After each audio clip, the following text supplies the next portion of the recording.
Magkahiwalay na nagprotesta ang grupo ng mga driver ng taxi at jeep.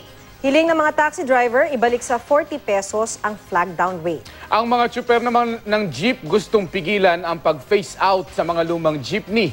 Makibalita tayo kay Steve Dailisan.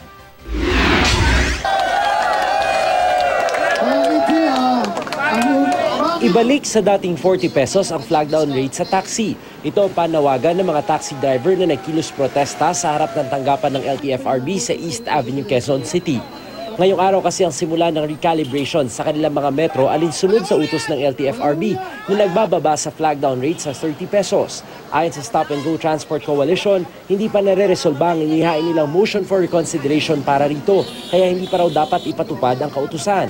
Hindi rin daw dapat maging tanging basehan ng pagbaba ng presyo ng produktong petrolyo para sa fair rollback. Habang pinag-uusapan yung kaso, dapat hindi na muna ipatupad ito.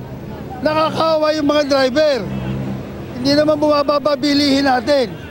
Wala naman bumababa ngayon. Ngayon pataas pa ng pataas ang gasolina. Sagot ng LTFRB. Ang issue po dito yung kanila pong pagtutol dun sa distansya sa atin sa waiting time yata at sa pagbawas ng waiting time. Napag-usapan po namin sa board na i-consolidate po namin lahat ng motion for reconsideration. Pagkatapos po noon ay amin pong dedesisyonan. Tumagal ng halos 5 oras ang protesta na nagdulot ng mabigat na daloy ng trapiko sa lugar. Nagtipon-tipon din ang mahigit 30 jeepney driver kaninang umaga sa elliptical road naman para ipanawagang huwag ituloy ang planong pag-phase out sa mga jeepney na 15 taon nang pataas ang tanda. Ayon sa tagapagsalita ng No to Phase Out Jeepney Coalition, mawawalan ng kita ang mga tsuper at operator kung i-phase out ang mga lumang jeep. Sana po, sa alang-alang po nila, ang malaking epekto nito sa kabuhayan po ng mga operator at driver. Patuloy silang umaasa na dinungin ng DOTC ang kanilang hinaing.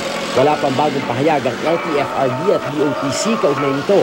Pero nauna nang sinabi ng LTFRB na hindi dapat mawalan ng kita o trabaho ang mga maapektuhang jeepney driver dahil may pautang ang gobyerno para makabili ng bagong unit ang mga operator. Base naman sa DOTC Memorandum Circular sa 2017 pa ipatutupad ang phase-out order. Steve Dailisan, GMA News.